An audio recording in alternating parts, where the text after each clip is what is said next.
Wisst ihr, euer Marshall würde sich als äußerst vorsichtigen Autofahrer bezeichnen. Äußerst vorsichtig. Oh, 50 km/h die Stunde. Lieber ein bisschen langsamer fahren. Safety first. Regelmäßig schliefen Leute bei mir auf dem Beifahrersitz einfach ein, wenn ich sie irgendwo hinfahren sollte. Das war schon fast wie so ein Fluch. Hey Marshall, schickes Au. Mein vorsichtiger Fahrstil sorgte jedoch für enorme Probleme bei meiner Führerscheinprüfung. Und für alle, die jetzt bald ihren Führerschein erledigen, lernt aus meinen Erfahrungen. Ein Führerschein war schon damals keine so billige Sache. Je nach Ortschaft konnte man sich auf einen 4-stelligen Betrag vorbereiten. Ich war zarte 17 Jahre, als ich meinen Führerschein absolvierte. Die Ausbildung unterteilte sich hierbei in 2 Abschnitte. Im theoretischen Teil lernte ich in der Fahrschule das Rüstzeug für meinen Lappen. Lappen sagen nur die richtig knorken Autofahrer zum Führerschein. Während am Anfang die Theoriestunden in der Fahrschule noch echt aufregend waren, fühlte es sich kurze Zeit später ein bisschen wie Zeitverschwendung an. Ich bekam über mehrere Wochen Wissen vermittelt, welches ich mir problemlos an 2 Tagen auf Wikipedia hätte anlesen können. Und vor allem verbrachten wir einen Großteil der Zeit damit, Musterfragebögen zu beantworten, welche zum Teil richtig komische Frage-Antwort-Schemata hatten. Sie sehen eine alte Dame über die Straße laufen. Was tun Sie? A. Abbremsen und gegebenenfalls halten. Oder B. Mit Vollgas auf sie zufahren. Sollten sie einen Frontflip machen, gibt es sogar doppelte Punktzahl. Yeah, gleich mal einen 9-Punkte-Highscore setzen. B. Antwort B war ja wohl ganz offensichtlich. Glaube ich.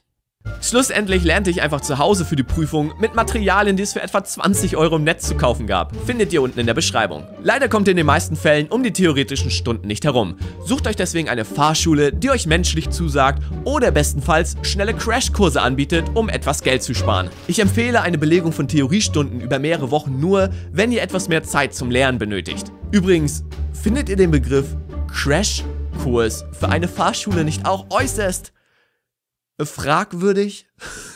Kommen wir mal zu meinen praktischen Fahrstunden.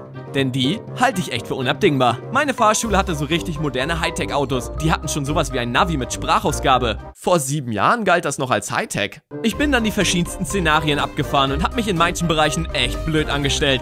Bei Nacht bin ich einmal voll auf die Gegenspur abgebogen, weil es auf dem Dorf so dunkel war, dass du selbst mit Licht an nichts gesehen hast. Auf der Autobahn bin ich zu langsam gefahren und mir ist fast jemand hinten reingedonnert. Und einmal kam ich den Berg nicht hoch, weil ich die Kupplung nicht richtig unter Kontrolle hatte. Aber das wohl peinlichste Szenario erlebte ich an einer Kreuzung während einer praktischen Fahrstunde. So ein Typ mit einem Porsche hielt genau neben mir. Er dann so, Rum. Ich dann so, Rum. Er dann so, Rum. Ich dann so, Rum. Er dann so, Pschuh. Und ich dann so, Motor abgewürgt. Die Lernkurve beim Autofahren wuchs bei mir exponentiell. Woran ich sah, dass ich ein immer besserer Autofahrer wurde? Ganz einfach. Als Anfänger nutzte ich 2 Hände am Steuer, als Fortgeschrittener eine Hand und als Profi gar keine Hände mehr. Nachdem ich also endlich Sicherheit im Fahren hatte, kam es bei mir zu praktischen Prüfungen. Und Jungs und Mädels, hatte euer Marshall ein Glück. Ich bekam einen Prüfer, welcher ständig an meinem Fahrstil was rumzumeckern hatte. Geht es auch schneller? Geht es auch schneller? Geht es auch schneller? Geht das auch schneller?